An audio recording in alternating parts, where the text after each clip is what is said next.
Hello അസ്സലാമു അലൈക്കും. എന്തൊക്കെയുണ്ട് വിശേഷം? എല്ലാവർക്കും സുഖാന്ന് വിശ്വസിക്കുന്നത്. അപ്പോൾ ഇന്ന് ഞാൻ വന്നിട്ടുള്ളത് ഒരു day in my life video ആയിട്ടാണ് കേട്ടോ. അനീസ്കൻ്റെ വീട്ടിൽ നിന്നുള്ള വിശേഷങ്ങളൊക്കെയാണ് കാണിക്കുന്നത്. പിന്നെ നിങ്ങൾ ചോദിച്ചിട്ടുള്ള കുറച്ച് യൂസ്ഫുൾ ആയിട്ടുള്ള കാര്യങ്ങളും ഈ വീഡിയോയിൽ ഇൻക്ലൂഡ് ആക്കിയിട്ടുണ്ട്. അപ്പോൾ നമുക്ക് വേഗം വീഡിയോയിലേക്ക് പോവാം. രാവിലെ നിസ്കാരമൊക്കെ കഴിഞ്ഞതിന് ശേഷം നോയിനെ ഫീഡ് ചെയ്തിട്ട് ഉറക്കിയതിന് ശേഷമാണ് കേട്ടോ ഞാൻ അടുക്കളയ്ക്ക് വരലുള്ളത്. അപ്പോഴത്തേനും ചായ പരിപാടികളൊക്കെ കഴിഞ്ഞിരിക്കുന്നത്. ഇപ്പോൾ ഇത് ലഞ്ചിന് വേണ്ടിയിട്ടുള്ള മീനൊക്കെ കൊണ്ടുവന്നിട്ടുണ്ടായിരുന്നു. അപ്പോൾ അത് ക്ലീൻ ചെയ്യാൻ വേണ്ടിയിട്ട് പോവാണ്. ഇന്ന് മെത്തലും പിന്നെ ചെമ്മീനുമാണ് കേട്ടുള്ളത്. ആ മീനിന് മെത്തൽ എന്നാണ് ഞങ്ങളുടെ നാട്ടിൽ പറയൽ. അപ്പോൾ അതിൻ്റെ ക്ലീനിങ് ഒക്കെ കഴിഞ്ഞതിന് ശേഷം ഇനി ചായ കുടിക്കാൻ വേണ്ടിയിട്ട് പോവാണ്. ഇന്ന് വെള്ളപ്പവും ബാജിക്കറിയാണ് കേട്ടോ ബ്രേക്ക്ഫാസ്റ്റിനുള്ളത്. ഉരുളക്കിഴങ്ങിൻ്റെ ബാജി അത് ഇതിലേക്ക് നല്ലൊരു കോമ്പിനേഷനാണ്. പക്ഷേ വെള്ളപ്പത്തിലേക്ക് ഇവിടെ എല്ലാവർക്കും ഇഷ്ടം പാലിൽ പഞ്ചസാര ഇട്ട് കഴിക്കുന്നതാണ്. സാധാരണ നമ്മൾ പശുവിൻ്റെ പാലുണ്ടല്ലോ അതിൽ പഞ്ചസാര ഇട്ടിട്ട് കഴിക്കും. എൻ്റെ വീട്ടിലാണെന്നുണ്ടെങ്കിൽ തേങ്ങാപ്പാലാണ് കേട്ടോ അധികം വെള്ളപ്പത്തിലേക്ക് ഉണ്ടാവൽ. അപ്പോൾ ഞാൻ വേഗം ബ്രേക്ക്ഫാസ്റ്റ് കഴിക്കുന്നുണ്ട്. പിന്നെ ഇവിടെ സൈഡിലുമ്മ മീനൊക്കെ മുറിച്ച് കൊണ്ടുവന്നിട്ട് അത് കറി വെക്കാനുള്ള പരിപാടികളൊക്കെ നോക്കുകയാണ് കേട്ടോ. പിന്നെ മേലെന്ന് നോ എണീറ്റ പോലെ ഇങ്ങനെ കരച്ചിൽ കേട്ടിട്ടുണ്ടായിരുന്നു. അപ്പോൾ ഞാൻ വേഗം തന്നെ പോയി നോക്കിയപ്പം ഇവിടെ അനീസ്ക്കും മോനും കൂടെ കിടക്കുകയാണ് കേട്ടോ. അനീസ്ക മോനെ വല്ല ഉറക്കുന്നുണ്ട്. ഓൻ എണീക്കാൻ ഏകദേശം ഒരു 9 മണിയൊക്കെ ആവും. ആ ഒരു സമയത്താണ് നോ എണീക്കലുള്ളത്. അങ്ങനെ എണീറ്റ് കഴിഞ്ഞിട്ട് പിന്നെ ഓനെ ഒന്ന് മേലൊക്കെ കഴുകി കൊടുത്തതിന് ശേഷം ഞാനിത് ആ താഴത്തേക്ക് കൊണ്ടുവരും. ഈ സമയത്ത് ഡയപ്പർ ഒന്നും ഇട്ട് കൊടുക്കില്ല കേട്ടോ. ക്ലോത്ത് ഡയപ്പർ ഇടില്ല, അല്ലെങ്കിൽ ഡിസ്പോസിബിളും ഒന്നും ഇട്ട് കൊടുക്കലില്ല. ഇപ്പോൾ ഒരു ഡയപ്പർ ഫ്രീ ടൈമായിട്ട് കിടത്തുന്നതാണ് കുളിക്കുന്നതിൻ്റെ കുറച്ച് സമയം മുന്നായിട്ട്. അവിടെ സൈഡിൽ തൈശുവിന് ഫുഡ് കൊടുത്തുകൊണ്ടിരിക്കുകയാണ് കേട്ടോ. അതാണ് ഓള് ഫോണൊക്കെ പിടിച്ചിരിക്കണത്. പിന്നെ അമലാണ് അനീസ്കൻ്റെ ബ്രദറാണിത്. ഇവന് അഡ്വക്കേറ്റ് ആണ് കേട്ടോ. എല്ലാവർക്കും രാവിലെ തന്നെ പോകാനുണ്ട്. ചെറിയ ബ്രദർ നേരത്തെ തന്നെ പോയിനെ. പിന്നെ ഇതാ അനീസ്ക്കും പോകാൻ വേണ്ടിയിട്ട് ഒരുങ്ങാണ്. അനീസ്ക്കൊക്കെ ഇന്നൊരു പരിപാടി ഉണ്ട്. അതിൻ്റെ ഡീറ്റെയിൽസൊക്കെ ഞാൻ കുറച്ച് കഴിഞ്ഞിട്ട് പറഞ്ഞുതരാം. പിന്നെ അനീസ്ക്കൊക്കെ പോയി കഴിഞ്ഞതിന് ശേഷം ഞാൻ നോയിനെ കുളിപ്പിക്കാൻ വേണ്ടിയിട്ട് കൊണ്ടുവന്നിട്ടുണ്ട്. അപ്പോൾ ഈ ബാത്തറിനെ പറ്റിയിട്ട് കുറേ ആൾക്കാർ ചോദിച്ചിട്ടുണ്ടായിരുന്നു. ഇത് ഞാൻ ആമസോണിൽ നിന്ന് വാങ്ങിച്ചതാണ് കേട്ടോ. ലവ് ലാപ്പ് എന്ന് പറഞ്ഞ ബ്രാൻഡിൻ്റെ. നിങ്ങൾക്ക് വേണമെന്നുണ്ടെങ്കിൽ ഞാൻ ഡിസ്ക്രിപ്ഷൻ ബോക്സിലായിട്ട് ലിങ്ക് കൊടുക്കാം. പിന്നെ ഇത് എത്ര കാലം യൂസ് ആക്കാൻ പറ്റും എന്നൊക്കെ ചോദിച്ചിട്ടുണ്ടായിരുന്നു. കുട്ടികൾ ഇതിലിരിക്കുന്ന കാലത്തോളം നമുക്ക് യൂസാക്കാം. ഒരിങ്ങനെ എണീറ്റ് ഓടാൻ തുടങ്ങിക്കഴിഞ്ഞാൽ പിന്നെ അത് ഉപയോഗിക്കാൻ പറ്റുമെന്ന് തോന്നണില്ല. നോ ഇപ്പം തന്നെ ഇങ്ങനെ ചവിട്ടി പൊന്താനായിട്ട് തുടങ്ങിയിരിക്കുന്നത്. പിന്നെ ഓനെ കുളിപ്പിച്ച് ഉറക്കിയതിന് ശേഷമാണ് ഞാൻ ബാക്കിയുള്ള കാര്യങ്ങളൊക്കെ ചെയ്യാൻ വന്നത്. ഇപ്പം തന്നെ സമയം കുറേ അയക്കുന്നു കേട്ടോ. കുറച്ച് മുന്നേ ഞാൻ വാഷ് ചെയ്യാൻ വേണ്ടിയിട്ട് ഇട്ടിരുന്നു. അപ്പോൾ അത് ആയിട്ടുണ്ട്. ഇനി എടുത്തിട്ട് ചിക്കിടാൻ വേണ്ടിയിട്ട് പോവാണ്. ഇതെല്ലാം കഴിഞ്ഞതിന് ശേഷമാണ് ഞാൻ ഡയപ്പർ ക്ലീൻ ആക്കാനും പിന്നെ നോയിൻ്റെ ക്ലോത്ത് ഡയപ്പേഴ്സ് വാഷ് ചെയ്യാനൊക്കെ വേണ്ടിയിട്ട് വരൽ. ഇത് ഞങ്ങൾ വീടിൻ്റെ ബാക്കിലായിട്ടുള്ള തിരുമ്പണ കല്ലും പിന്നെ ഇങ്ങനെ കൊട്ടത്താളം എന്ന് പറയില്ലേ ആ ഒരു ഏരിയയാണ് കേട്ടോ. അപ്പോൾ അവിടെ വെച്ചിട്ടാണ് ഇതൊക്കെ നമ്മൾ ചെയ്യലുള്ളത്. അങ്ങനെ ഈ ഒരു വേസ്റ്റ് ബാസ്ക്കറ്റിലാണ് ഞാൻ ഡയപ്പേഴ്സൊക്കെ ഇടൽ. യൂസ് ചെയ്തിട്ടുള്ള ഡയപ്പേഴ്സ്. ഡയപ്പറിൽ ജെല്ല് വെള്ളാക്കണത് ഞാൻ മുന്നത്തെ വീഡിയോയിൽ പറഞ്ഞപ്പം കുറേ പേര് ചോദിച്ചിരുന്നു അത് കാണിക്കാൻ വേണ്ടിയിട്ട്. അപ്പോൾ അതിന് വേണ്ടിയിട്ട് ഞാനൊരു പുതിയ ഡയപ്പർ എടുത്ത് കൊണ്ടുവന്നു കേട്ടോ. ഇനി ഇതിൽ വെള്ളാക്കിയിട്ട് കാണിച്ചു തരാം. എന്താ വെച്ചാൽ നോ യൂസ് ചെയ്ത ഡയപ്പർ വീഡിയോയിൽ കാണിക്കാൻ എനിക്ക് എന്തോ പോലെ. അപ്പോൾ അതുകൊണ്ടാണ് ഞാൻ പുതിയ ഡയപ്പർ തന്നെ എടുത്തത്. എന്നിട്ട് അതിലിപ്പം വെള്ളാക്കിയിരിക്കുന്നത് പാമ്പേഴ്സിൻ്റെ ഡയപ്പേഴ്സാണ് കേട്ടോ ഞാൻ നോയിന് വേണ്ടിയിട്ട് യൂസ് ആക്കണത്. അത് ഡിസ്പോസ് ചെയ്യാനും നല്ല സുഖമാണ്. പാമ്പേഴ്സിൻ്റെ പ്രീമിയം എന്ന് പറഞ്ഞിട്ട് ഒരെണ്ണുണ്ട്. അത് അടിപൊളിയാണ് കേട്ടോ. ഇതിപ്പം അലോവേര ജെല്ല് കൂടിയിട്ടുള്ളതാണ്. അപ്പോൾ ഇതിൻ്റെ സൈഡിൽ നിന്ന് ഇങ്ങനെ വലിച്ചു കഴിഞ്ഞാൽ ഇത് ഓപ്പൺ ആയിട്ട് വരും. ആ ഒരു ജെല്ലിൻ്റെ ബാഗ് ഇങ്ങനെ സെപ്പറേറ്റ് ആയിട്ട് നമുക്ക് കിട്ടും. എല്ലാ ഡയപ്പറിലും ഇങ്ങനെ ഇല്ല കേട്ടോ. ഇപ്പോൾ ഹഗീസ് ആണെങ്കിലും പിന്നെ എന്താ പറയുക മാമി പോക്കോ ആണെങ്കിലും ഒന്നും ഇങ്ങനെ കിട്ടലില്ല. ഇത് നല്ല സുഖമാണ്. അപ്പോൾ അതുകൊണ്ട് തന്നെയാണ് ഞാനിപ്പം പാമ്പേഴ്സ് അധികം യൂസ് ആക്കുന്നത്. കണ്ടില്ലേ ഇങ്ങനെ ജെല്ലിൻ്റെ ബാഗ് നമുക്ക് അതിൽ നിന്ന് വലിച്ചെടുക്കാനായിട്ട് പറ്റും. ഇനി ഈ ഒരു പ്ലാസ്റ്റിക് പോർഷനും പിന്നെ അതിൻ്റെ മേലെ ഒരു കോട്ടൻ്റെ ഒരു ലെയർ വരുന്നുണ്ട്. അത് രണ്ടും ഞാൻ കത്തിക്കാനുള്ളതിലേക്ക് വെച്ചിരിക്കുന്നു കേട്ടോ. പിന്നെ ഈ ഒരു ജെല്ല് തുറന്നാണ്ട് ഇങ്ങനെ കൊടുത്തു കഴിഞ്ഞാൽ അതിൽ നിന്ന് ഫുള്ളായിട്ട് ഇങ്ങോട്ട് വരും. പിന്നെ ഇതിൽ വേണമെന്നുണ്ടെങ്കിൽ നമുക്ക് കുറച്ചും കൂടെ വെള്ളാക്കി കൊടുക്കാം ആ ജെല്ല് കംപ്ലീറ്റ് ആയിട്ട് വീർത്ത് വരാൻ വേണ്ടിയിട്ട്. എന്നിട്ട് ആ ഒരു ബാഗ് ഉണ്ടല്ലോ അതും ഒന്ന് കഴുകിയിട്ട് കത്തിക്കാനുള്ളതിലേക്ക് മാറ്റി വെക്കാം. ഇതിപ്പോൾ ഞാൻ കുറച്ചധികം വെള്ളം അതിലേക്ക് ഒഴിച്ചു കൊടുത്തേന് കേട്ടോ. പിന്നെ ഇതാ ഉപ്പാണ് ഇട്ട് കൊടുക്കുന്നത്. ഉപ്പ് കുറേ വേണം. ഇതാ ഇത്ര അധികം ഉപ്പ് ഇട്ട് കൊടുത്തേന് ഒരു ഡയപ്പറിലേക്ക് വേണ്ടിയിട്ട്. കല്ലുപ്പാണെന്നുണ്ടെങ്കിൽ കുറച്ച് നല്ലതാണ്, പെട്ടെന്ന് തന്നെ ആയി കിട്ടും. ഇതിപ്പോൾ ഞാൻ പൊടിയുപ്പാണ് ചേർത്തിട്ടുള്ളത്. കണ്ടില്ലേ പെട്ടെന്ന് തന്നെ റിയാക്ഷൻ സംഭവിക്കുന്നത് നമുക്ക് കാണാനായിട്ട് പറ്റും.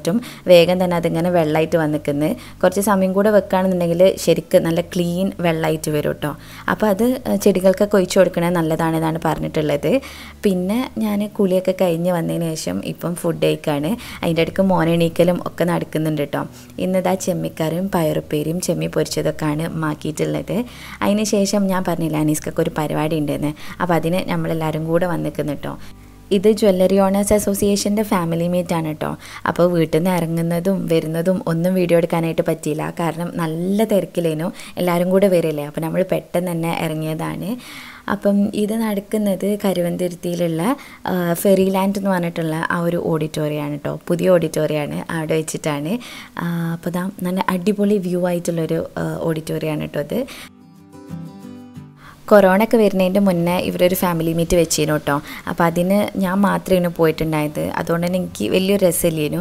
പരിപാടി അടിപൊളിയേനി, പക്ഷേ എനിക്ക് കൂടെ ആരും ഇല്ലാത്തതുകൊണ്ട് ഒരു സുഖമില്ലേനി കേട്ടോ. ഇപ്രാവശ്യം നമ്മളെല്ലാവരും കൂടെ വന്നുകൊണ്ട് നല്ല രസേനി, കുട്ടികളൊക്കെ ആയതുകൊണ്ട്. അങ്ങനെ ഞാൻ ജസ്റ്റ് ഓഡിറ്റോറിയം ഒന്ന് ചുറ്റിക്കാണാണ്. ഇതിന് മുന്നേ ഇവിടെ വന്നിട്ടേ ഇല്ല കേട്ടോ. ഞങ്ങളൊരു 4 മണി ഒക്കെ ആയപ്പോഴാണ് കേട്ടോ എത്തിയത്. അപ്പോഴത്തേനും പരിപാടി സ്റ്റാർട്ടായിട്ടുണ്ട്. വന്നപ്പോൾ തന്നെ കുട്ടികളിങ്ങനെ പാട്ട് പാടുന്നുണ്ടേനു. അങ്ങനെ അതിനു വേഗം കയറിയിട്ട് പാട്ട് പാടി അവനക്ക് ഗിഫ്റ്റ് ഇട്ടിട്ടുണ്ട്. അപ്പോൾ അത് കൊടുക്കാൻ വേണ്ടിയിട്ട് ഇത്താത്തന്നെയാണ് കേട്ടോ സ്റ്റേജിലേക്ക് വിളിച്ചത്. പിന്നെ ഓരോരോ പരിപാടികളായിട്ട് ഇങ്ങനെ നടക്കുന്നുണ്ട്. കുറേ ആൾക്കാർ പാട്ട് പാടുന്നുണ്ടേനു. അങ്ങനെ ഒരുപാട് കാര്യങ്ങൾ ഇങ്ങനെ നടന്നുകൊണ്ടിരിക്കുന്നുണ്ട്. നോയിന് ഇങ്ങനെ സൗണ്ട് കേൾക്കുമ്പം ഒരു ഇറിറ്റേഷനൊക്കെ പോലെ ഉണ്ടേനു കേട്ടോ, കുറേ ലൗഡായിട്ടുള്ള സൗണ്ട് കേൾക്കുമ്പോൾ. അപ്പം ഓനിങ്ങനെ ഇളകി കളിക്കുന്നൊക്കെ ഉണ്ട്. പക്ഷെ എന്നാലും ആൾ ഡീസൻ്റാണ്, അങ്ങനെ ഇരുന്നോളും, വലിയ കച്ചറൊന്നും ആക്കലില്ല. പിന്നെ സ്റ്റേജിൽ ഓരോ ഗെയിംസും കാര്യങ്ങളും അതുപോലെ പാട്ടും ഒക്കെ ഉണ്ടേനി കേട്ടോ. അപ്പം ഞങ്ങളിങ്ങനെ അത് കേട്ടിട്ട് നല്ല രസേനു. പിന്നെ മുന്നേ കണ്ടിട്ടുള്ള ആൾക്കാർ, അതുപോലെ നമ്മളെ വീഡിയോസ് കാണുന്ന കുറേ പേരുണ്ടേനു. എല്ലാവരുടെ അടുത്തും സംസാരിക്കാനൊക്കെ പറ്റി. ഇങ്ങോട്ട് വന്നിട്ട് ഇങ്ങനെ നമ്മൾ സ്വന്തം ഫാമിലി പോലെ തന്നെയായിരുന്നു എല്ലാവരും. പിന്നെ ഓഡിറ്റോറിയം ആണെന്നുണ്ടെങ്കിലും നല്ല ഫെസിലിറ്റീസ് ഉള്ളതേനു കേട്ടോ. നമുക്ക് ബേബീസിനെ ചേഞ്ച് ചെയ്യാൻ ഒക്കെ വേണ്ടിയിട്ടുള്ള സെറ്റപ്പും കാര്യങ്ങളൊക്കെ ഉണ്ട്. അതിൻ്റെ ഇടയ്ക്കായിട്ട് ഇങ്ങനെ ചായയും പലഹാരങ്ങളൊക്കെ കൊണ്ടുവന്നീനു. അപ്പോൾ അതൊക്കെ കഴിക്കുകയാണ്. പിന്നെ അങ്ങോട്ട് ഓക്കെ ആയിട്ടോ, എനിക്ക് വലിയ പ്രശ്നമൊന്നുമില്ല. ഇനി നല്ലോണം ചിരിച്ച് കഴിച്ച് കിടക്കുന്നുണ്ട്. അതിനുശേഷം ഇങ്ങനെ സ്റ്റേജിൽ ഓരോരോ കാര്യങ്ങളായിട്ട് നടന്നുകൊണ്ടിരിക്കുകയാണ്. പിന്നെ ഇത് കപ്പിൾസിന് വേണ്ടിയിട്ടുള്ളൊരു ഗെയിമേനു കേട്ടോ. അവരിങ്ങനെ ലെമൺ സ്പൂണിൻ്റെ എന്തോ ഒരു ഗെയിമേനു. പിന്നെ ഇതിൽ വിന്നേഴ്സിനൊക്കെ ഗിഫ്റ്റും കൊടുക്കുന്നുണ്ടേനു കേട്ടോ. അപ്പോൾ എല്ലാവർക്കും പാർട്ടിസിപ്പേറ്റ് ചെയ്യാൻ നല്ല ഇൻട്രസ്റ്റ് ഉണ്ടേനു. അതിനുശേഷം കുറച്ചൊരു ലാസ്റ്റിലേക്കായിട്ടാണ് ഈ ഒരു ഡാൻസ് പെർഫോമൻസ് ഉണ്ടായത്. അതൊന്നും പറയാനില്ല, അടിപൊളിയേനു കേട്ടോ. ശരിക്കും ഈ ഒരു സമയത്താണ് ഈ ഒരു ഹാളിലുള്ള എല്ലാവരും ഇരിക്കുന്നതായിട്ട് കണ്ടത്. ഈ ഒരു ഡാൻസ് നടക്കുന്ന സമയത്ത് നല്ല രസമുണ്ടേനു കേട്ടോ. നമ്മളൊക്കെ ഇങ്ങനെ നോക്കി നിന്ന് പോവും. ഐഷു ആദ്യമൊക്കെ ഒന്നിങ്ങനെ സൈഡായിട്ട് നിന്നിന്, പിന്നെ ഒക്കെ ഭയങ്കര ഇൻട്രസ്റ്റായി. ഇത് ഐനൂസിന് കിട്ടിയിട്ടുള്ള ആ ഗിഫ്റ്റ് ഓനെ തുറന്ന് കാണിച്ചു തരാണ് കേട്ടോ. ഒരു കളറിങ് ബുക്കും പിന്നെ കുറച്ച് ക്രയോൺസും അങ്ങനെയൊക്കെ ആയിട്ടേനു അതിലുണ്ടായിനത്. പിന്നെ കുറച്ച് കഴിഞ്ഞപ്പം ഞാൻ നോയിൻ്റെ ഡയപ്പർ മാറ്റാനും പിന്നെ ഡ്രസ്സ് ചേഞ്ച് ചെയ്യാനൊക്കെ വേണ്ടിയിട്ട് വന്നതാണ് കേട്ടോ. ഇവിടെ ഞാൻ പറഞ്ഞില്ലേ കട്ടിലൊക്കെ ഇട്ടിട്ട് നല്ലൊരു റൂം തന്നെ ഓരോ അറേഞ്ച് ചെയ്തിട്ടുണ്ട്. അപ്പോൾ അതിങ്ങനെ ബേബീസ് ഉള്ളവർക്കൊക്കെ നല്ല സുഖമാണ്, വന്ന് ചേഞ്ച് ചെയ്ത് പോകാനൊക്കെ നല്ല ഈസിയാണ്. ഇത് പിന്നെ നമ്മളൊരു കുട്ടി സബ്സ്ക്രൈബറാണ് കേട്ടോ. അനീസ്കൻ്റെ വീടിൻ്റെ അടുത്തുള്ള നെയ്ബറാണ്. പക്ഷേ ഇപ്പോഴാണ് കേട്ടോ നമ്മൾ കാണുന്നത്. അങ്ങനെ കുറച്ച് നേരം സംസാരിച്ചൊക്കെ കഴിഞ്ഞതിന് ശേഷം ഇനി ഫുഡ് കഴിക്കാൻ വേണ്ടിയിട്ട് പോവാണ്. നല്ല ഫുഡേന്, ബിരിയാണിയും ചിക്കൻ പൊരിച്ചതും അച്ചാറും ഒക്കെ ഉണ്ടേനു. പിന്നെ നമ്മളാണ് അവസാനമായിട്ട് ഫുഡ് കഴിക്കണത്. നേരത്തെ ഭയങ്കര തിരക്കേനു. അപ്പോൾ നമ്മൾ തിരക്ക് കഴിയട്ടെ വിചാരിച്ച് കാത്തുനിന്ന് അങ്ങനെ അവസാനം ഞാനും അനീസ്ക്കാണ് കേട്ടോ ഭക്ഷണം കഴിക്കണേ. പിന്നെ അതിൻ്റെ ഇടയ്ക്ക് ഇങ്ങനെ നറുക്കെടുപ്പുകളൊക്കെ നടന്നുകൊണ്ടിരിക്കുന്നുണ്ട് കേട്ടോ. അങ്ങനെ ഞങ്ങൾക്കും ഒരു ഗിഫ്റ്റ് കിട്ടിയിരുന്നു. ഇത് ബമ്പർ നറുക്കെടുപ്പൊക്കെ നടക്കുന്ന സമയമാണ് കേട്ടോ. പക്ഷെ അതൊന്നും നമുക്ക് കിട്ടിയിട്ടുണ്ടായില്ല, വേറെ വേറെ ജ്വല്ലറീസിനൊക്കെയാണ് കിട്ടിയത്. അങ്ങനെ പിന്നെ എന്നോട് കുറേ പേരൊക്കെ പറയുന്നുണ്ടേനു ഞാനിങ്ങനെ പുറത്ത് പോകുന്നത് കൂടുതലായിട്ട് വീഡിയോ ഇടുന്നുണ്ടെന്ന്. അതെന്താണെന്ന് വെച്ചാൽ അല്ലെങ്കിൽ നമ്മളിങ്ങനെ വീട്ടിൽ അങ്ങോട്ടും ഇങ്ങോട്ടും നടക്കുന്നത് ഒരു രസം ഉണ്ടാവില്ലല്ലോ കാണാനായിട്ട്. അപ്പോൾ അതുകൊണ്ടാണ് ഞാനിങ്ങനെ എന്തെങ്കിലും ഫംഗ്ഷനോ അല്ലെങ്കിൽ പുറത്ത് പോകുന്ന സമയത്തൊക്കെ ഡേ ഇൻ മൈ ലൈഫ് എടുക്കാമെന്ന് വിചാരിക്കുന്നത്. നിങ്ങൾക്ക് ഇഷ്ടമാണെന്ന് വിചാരിക്കുന്നത്. നിങ്ങളെ കമൻസും കാര്യങ്ങളൊക്കെ താഴെ പറയണം കേട്ടോ. ഞാൻ മാക്സിമം എല്ലാ കമൻസിനും റിപ്ലൈ ചെയ്യാനായിട്ട് നോക്കലുണ്ട്. അപ്പോൾ എന്തായാലും താഴെ കമൻറ്റ് ചെയ്യണേ. പിന്നെ ഒരു കാര്യം എന്താണെന്ന് വെച്ചാൽ നിങ്ങൾക്ക് വീഡിയോസ് ഇഷ്ടമാവുന്നുണ്ടെങ്കിൽ ലൈക്ക് ചെയ്യാനായിട്ട് മറക്കരുത് കേട്ടോ. നിങ്ങളെ ഓരോ ലൈക്സുമാണ് നമുക്ക് വീഡിയോ ചെയ്യാനുള്ള പ്രചോദനം. അപ്പോൾ വീഡിയോ ഇഷ്ടമായിട്ടുണ്ടെങ്കിൽ ലൈക്ക് ചെയ്യുക, ഷെയർ ചെയ്യുക, പ്രീവിയസ് വീഡിയോസൊക്കെ കാണുക. ഇനിയും ഇതുപോലത്തെ വീഡിയോസിനായിട്ട് മിസ്സസ് മലബാറിലേക്ക് സബ്സ്ക്രൈബ് ചെയ്യുക. താങ്ക്